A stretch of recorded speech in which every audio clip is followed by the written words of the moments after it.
Thank you. A consumer alert for you now. Netflix, Hulu, Disney, HBO Max, Paramount. The number of streaming services has almost grown too large to count and keep track of, especially if you have multiple accounts. And so joining us this morning with more on how to streamline your streaming accounts is the savings angel himself, Josh Elledge. Hi, Josh. Good morning. It's good to see you this morning. Good morning, Danielle. Oh, my gosh. I think that you're speaking to me when you talk about all of these streaming services. We recently got rid of Sling, but that still leaves 9 more. How much does the average American pay for all of these subscription services?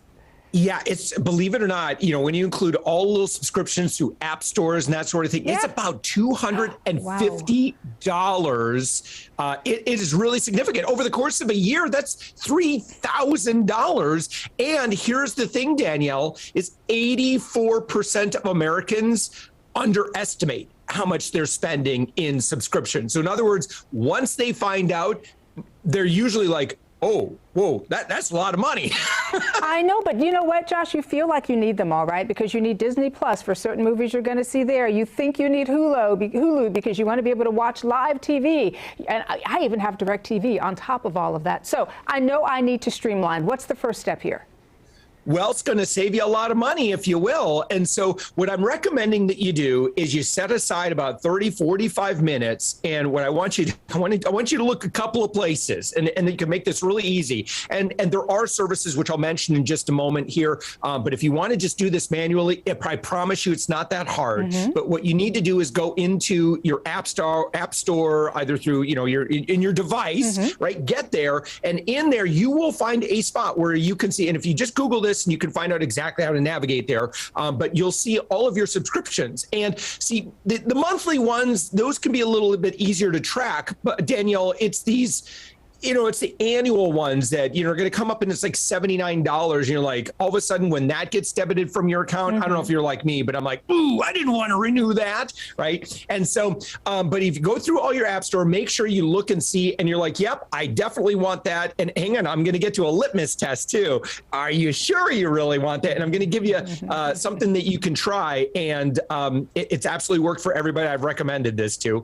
But obviously, you're going to check there. And then, of course, you're going to check everything that you pay with, right? So credit cards, bank cards, and you just got to look at those statements. And again, you have to go back a little bit because not every subscription is month to month. Some of them are quarterly, some of them are half year, some of them are annually. And so the further you go back, what I want to avoid is you being surprised. And again, if we can whittle down that $3,000 a year in subscription fees, yeah, you could save some serious money. And I think that's what we need to do. I think, you know, let's say you whittle it down, right? And you decide, okay, I don't need the 9 that I have. Maybe I just need the 3 or 4.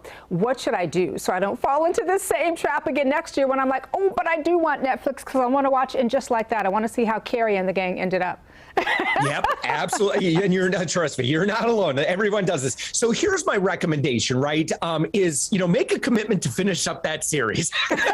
And then here's what I want you to do is I want you to experiment. I want you to try living without Netflix or Disney Plus or whatever it is, right? I want you to just try it for a month or two. All right. I mean, unless you happen to be on some amazing promotion that's never going to come back and you're in some golden handcuffs, you know, with that, usually the best deals are offered to people who are not members anyway. So they may try to lure you back with some incentives in the future if you cancel. But here's the thing. What I want you to try is a month or two without the service.